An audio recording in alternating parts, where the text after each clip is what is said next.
Do you want to understand how to beat OCD or anxiety, or at least make it smaller? We're going to talk all about accepting this. Stay tuned. That's what's up next.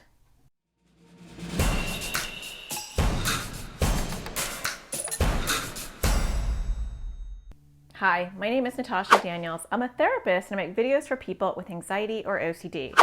And today I want to talk to you about how to beat your OCD or anxiety.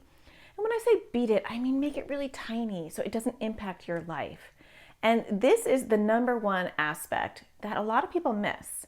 Before I get started and tell you what you need to accept, don't forget to subscribe, hit the bell so you get notified, because I make new videos on anxiety or OCD every Thursday. Okay, let's talk about this acceptance. So you might say, what do I need to accept? I'll do anything. I just want this to go away. The thing that we need to accept the most, now stay with me when I say this, is the perception that you have any control. That is really at the crux of almost every anxiety or OCD problem, is that I feel like if I do this, I can have some control. I can control my discomfort. I can control bad things from happening. If I just do this, then nothing bad will happen. If I'm this really careful, this super careful lifestyle that I've got, if I just do all the things that my anxiety or OCD tell me I need to do in order to be safe or be careful, then this bad thing won't happen.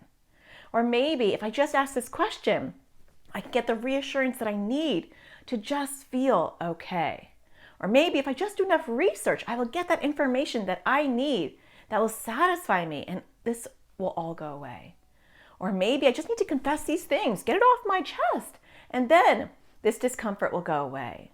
Maybe I just need to focus on my breathing, go to the bathroom a million times, do whatever compulsion that anxiety or OCD wants you to do, and then this will go away. Unfortunately, whether you believe this or not, none of us have full control. In fact, we have very little control over our lives. We don't get to control if bad things happen to us. It doesn't matter if you spin 3 times, say things in your head, or are extra careful, bad things still happen. And that's okay because we get through them. You might say, you know what, if I just do what OCD says, if I just follow all the rules, then it will stop bothering me. If I just do this and I stay away from this so I don't get contaminated, then I'll feel okay. But guess what? You don't get to control what OCD says is contaminated.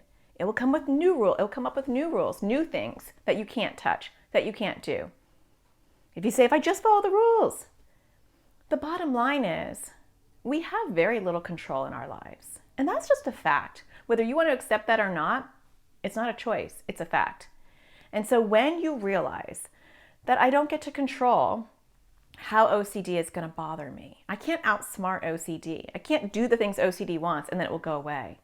I can't outsmart anxiety. I can't plot and plan and live in a bubble and say, now that I've done everything I can to stay safe, nothing bad's going to happen. I wish that were so. But bad things happen. We get sick. We say the wrong things. Maybe you say, if I just, have the perfect hair or wear the perfect clothes, nobody will ever hate me. Nobody will ever talk about me. Sometimes we don't get to control that. A lot of time, actually, right? People might just not like you and you don't get to control that. They might not like what you say or how you think or what you do. That's just a fact. So the sooner that you can accept that everything you're doing is like a hamster wheel. You're just spinning and spinning and spinning, doing all these things, avoiding all these things, trying to have control so that you don't have that discomfort or you don't have that bad thing happening. And you're going nowhere. I like to think about it like a toddler. Maybe you remember this, maybe you don't, but a lot of toddlers have like a fake steering wheel in the car, right? They want to drive. And so there's toy steering wheels and you click it on to a car seat and the kids are driving. And so these toddlers, they think that they're really driving, right? They see that the mom or the dad is going to turn left and they're turning and oh, there's something coming.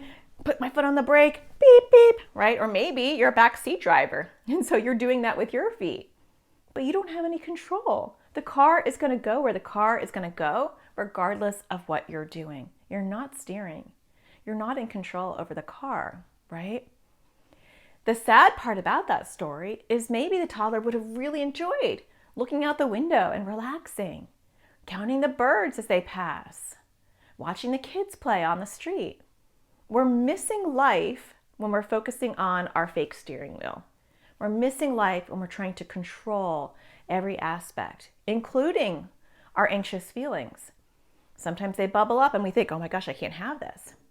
Or I'm having a thought, I can't have this thought. I got to control this thought. I got to control this panic.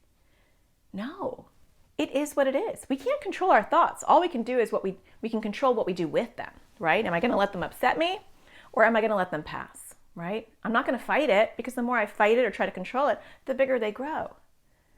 Oh my gosh, I'm having this huge fear. Okay, I'm going to plot and plan how I can avoid it.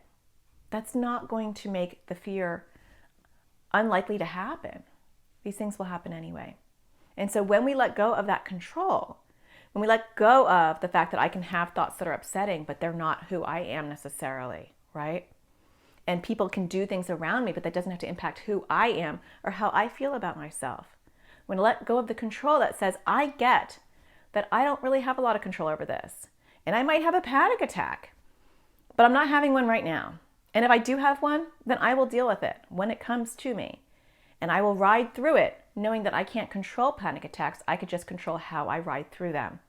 And so when you feel anxious or your stomach hurts, the more you try to control it, oh my gosh, I can't throw up, I can't feel this, the bigger it grows. When we accept it and we say, I don't get to control these feelings that are coming or my thoughts that are coming, but I can ride through them.